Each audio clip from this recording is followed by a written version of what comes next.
Aujourd'hui, l'intelligence artificielle remplace les humains dans de nombreux domaines. D'habitude, c'était plutôt des activités techniques qui étaient faites par les robots, comme reconnaître les scanners pour des médecins, la prévision des gisements de pétrole pour les ingénieurs ou des tâches de reconnaissance d'images ou des choses de ce genre. Mais l'art, c'était quelque chose de différent. Et c'est l'un des derniers domaines auxquels les intelligences artificielles s'attaquent. L'art requiert une combinaison unique de compétences, de la créativité, des capacités techniques et un élément très humain, le goût esthétique.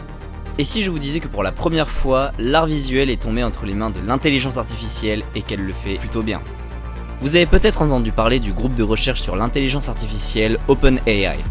En avril 2022, ils ont sorti quelque chose de spécial, un convertisseur de texte en images qui peut dessiner virtuellement tout ce que vous voulez.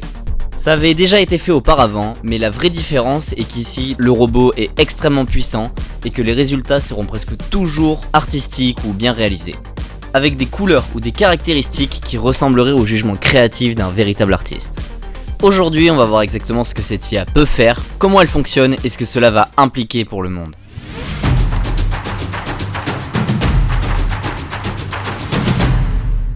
I feel like Mike Jordan, give me the rock and I'm scoring. Hey, came from the bottom, that's foreign. I swear that I'm up for the sun in the morning. Bon, alors qu'est-ce que c'est exactement? Ce nouveau système s'appelle DALL-E 2 et est capable de transformer n'importe quel texte ou description en une image unique ou en une œuvre d'art qui n'a jamais été vue auparavant. Le nom DALL-E vient du mix entre Salvador Dali, le peintre, et Wall-E, le robot du film Pixar. La technologie est basée sur le codage en GPT-3, un système de génération de texte. DALL-E 2 est une version mise à jour de DALL-E qui est sortie l'année dernière. Le DALL-E original était limité et il ne pouvait seulement rendre des images à partir de descriptions textuelles de manière caricaturale et pas vraiment terminée. En revanche, le nouveau système DALL-E 2 génère des images de haute qualité avec des arrière-plans complexes, des effets de profondeur, des champs d'ombre réalistes et des reflets. La résolution est aussi bien plus élevée. Le système est aussi bien plus rapide, il lui faut seulement 10 secondes pour générer des images. Elle offre également de nouvelles possibilités comme l'editing d'une image existante. Regardez, ici on a l'artiste Instagram Karen Cheng qui met à l'épreuve l'intelligence artificielle. Incredible! Okay, a girl in a red shirt walking up a staircase. 10 seconds and then it'll generate an image that's brand new. Ooh. Okay. That's pretty good. Let me try. Oh, a girl walking up an infinity staircase. Whoa. Oh my god. These are beautiful. Walking up an infinity staircase made of cookies in the clouds.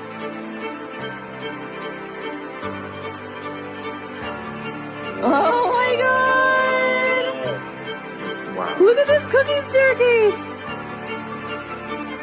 Yo, this is like the stuff of dreams, yo. On peut penser au début qu'il s'agit d'assembler des images décrites dans la barre de texte aléatoirement, mais on vient de voir que c'est pas du tout ça. Quand on commence à comprendre ce qu'est capable de faire cette intelligence artificielle, c'est juste incroyable. Regardez par exemple, on a tapé dauphin dans une combinaison spatiale. Mais comment DALL-E 2 a su que c'est à ça que ressemblerait une combinaison spatiale sur un dauphin? Pourquoi est-ce qu'elle a choisi cette pose? Pourquoi cet éclairage et ces couleurs particulières? Quand on y pense, c'est le genre de décision qu'un artiste devrait prendre. Dans cet autre exemple, le texte disait une affiche de propagande avec un chat habillé comme Napoléon qui tient un morceau de fromage. Encore une fois, pourquoi le système a choisi cette pose particulière? Comment est-ce qu'il a su que ces couleurs matcheraient bien sur l'image? Quand on regarde bien les détails sur le pantalon et les plis de la veste, on dirait que ça a été entièrement fait par un humain. Après, on voit qu'il reste un bouton sur la ceinture, qui est sûrement dû à un petit bug, mais le résultat est fou. On pourrait croire qu'un graphiste a été payé pour faire cette affiche, mais dans le futur, peut-être que ça aura de moins en moins lieu et que tout ça se passera à l'aide de l'intelligence artificielle. L'équipe d'OpenAI a travaillé sur un système qui s'appelle remplir les blancs. Ils ont écrit: contrairement à un moteur de rendu 3D dont les entrées doivent être spécifiées sans ambiguïté et dans tous les détails, DALL-E est souvent capable de remplir les blancs lorsque le texte implique que l'image doit contenir un certain détail qui n'est pas explicitement indiqué. C'est-à-dire que l'intelligence artificielle réfléchit toute seule à ce qu'il faudrait améliorer ou rajouter dans un plan pour qu'il soit réaliste. Et c'est aussi intéressant parce que l'incertitude n'est en général pas un paramètre que les ordinateurs peuvent contrôler. Regardez ce rendu d'une vue d'un jardin de devant, il ressemble pratiquement à une photo. Regardez ces autres exemples d'images rendues possibles grâce à DALL-E 2.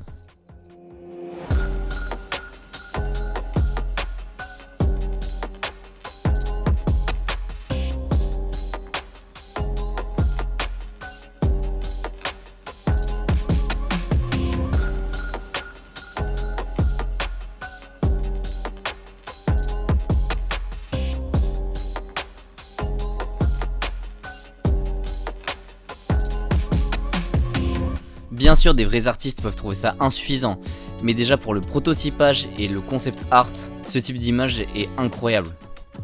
Et pour vous montrer à quel point le niveau atteint est phénoménal, voilà une comparaison de DALL-E 2 par rapport à sa version numéro 1 il y a un an. Parfois DALL-E 1 marchait plutôt bien, mais la plupart du temps les images paraissaient confuses et la nouvelle version est beaucoup mieux détaillée et mieux pensée que l'ancienne. Il existe aussi DALL-E Mini auquel tout le monde peut accéder et le lien est en description, mais là les résultats sont carrément terrifiants, même si c'est quand même incroyable ce qu'il arrive à faire.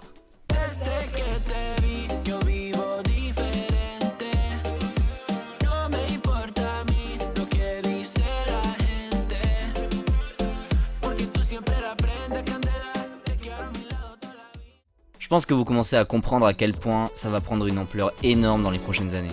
Plein d'artistes sur Twitter commencent à exprimer une certaine inquiétude. Mais alors comment ça fonctionne ? On peut penser que c'est basé sur des données, des images qui sont à l'intérieur d'une grande mémoire et que ça assemble des éléments, mais en fait non. Comme vous l'avez vu, on peut taper tout et n'importe quoi et ça le créera. Afin de générer ces images, l'intelligence artificielle doit imiter quelque chose qui ressemble à la créativité et proposer une composition inventée par le robot. Mais alors on dit ça, mais comment est-ce que c'est possible ? En fait, l'IA utilise deux technologies principalement. Les deux ont été développées par OpenAI. La première, c'est Clip, un système de vision par ordinateur. Et le deuxième, c'est GPT-3, une IA qui peut comprendre et même répondre à des textes humains. Ce système peut avoir des conversations normales, comprendre des contextes et créer de longs textes originaux comme si ça avait été des humains qui les avaient écrits. Il peut même lire et résumer des informations pour vous. Mais revenons à la première composante, Clip, qui veut dire Contrastive Language Image Pre-Training. L'objectif de celui-là est de créer des nouvelles images et de trouver comment faire des compositions originales. Ça a été rendu possible grâce à l'énorme quantité d'images trouvées sur internet qui ont été envoyées dans l'intelligence artificielle pour la former à créer des compositions naturelles. Ce système pouvait regarder une image et la décrire afin que les humains puissent la comprendre. L'équipe d'OpenAI a essentiellement inversé ce processus. Au lieu que l'humain donne une image et que l'intelligence artificielle la décrive, ici c'est l'inverse, l'humain décrit l'image et l'IA la construit. Mais le système utilise une autre ressource incroyable appelée l'imitation des goûts humains. Pour que les résultats soient plaisants à regarder pour les humains, l'équipe OpenAI a simplement codé les qualités pour qu'une œuvre d'art soit agréable à regarder. Ils ont inclus ça dans le processus de formation de l'image et ils l'ont appelé l'évaluation automatisée de la qualité esthétique. Ils ont d'abord implémenté 512 œuvres d'art dans le système GPT-3 pour ensuite entraîner le système à créer des compositions belles selon le point de vue de l'opinion générale. Pour faire ça, ils ont utilisé la banque de données Ava qui regroupe des vidéos étiquetées à la main avec des informations dessus. Avec tout ça, l'intelligence artificielle devrait ressortir que des images jugées esthétiques par les humains. C'est sans doute cette spécificité d'imiter ce que les humains trouvent plaisant qui fait toute la différence. Même avec tout ça, DALL-E 2 est loin d'être encore parfaite et les choses des fois présentent beaucoup d'erreurs. Si on lui donne l'info de faire un cube rouge sur un cube bleu, le robot va souvent mélanger l'ordre. Mais il y a encore un gros problème avec cette intelligence artificielle, ce seraient les utilisateurs néfastes. Est-ce qu'on pourrait pas utiliser ce système pour faire des fausses photos de personnes célèbres commettant un acte criminel ou produire du contenu tout simplement peu recommandable ? Les développeurs y ont pensé et ils ont entraîné le système à partir de données qui ne contiennent aucun contenu répréhensible. Donc l'intelligence artificielle va avoir du mal à créer quelque chose de mauvais quoi qu'il en soit. Les utilisateurs sont interdits de créer du contenu qui pourrait causer des dommages à la personne, comme la nudité, des gestes obscènes ou alors des images impliquant des événements politiques majeurs même en cours. Le système empêche même de créer des images basées sur des noms spécifiques. Tout ça pour que rien ne puisse inclure des célébrités ou des personnalités publiques. Les dirigeants politiques devraient aussi être interdits même si pour l'instant ce n'est pas encore le cas. On comprend bien que DALL-E 2 est une technologie extrêmement puissante. Donc OpenAI la partage qu'avec un groupe sélectionné décrit comme des bêta-testeurs. Mais tout le monde peut s'inscrire. Pour connaître leurs objectifs à plus long terme, Alex Nichols, un des chercheurs les plus importants de l'entreprise, a dit: on espère que des outils comme celui-ci vont démocratiser la capacité des gens à créer tout ce qu'ils veulent. Il a dit que cet outil devrait être utile pour les designers de couverture de magazines et les artistes en général. Ça va servir soit à créer juste de l'inspiration pour le brainstorming, soit à créer des œuvres finalisées. Pour ceux qui sont intéressés d'utiliser DALL-E 2, je vous laisse un lien en description pour être dans la whitelist.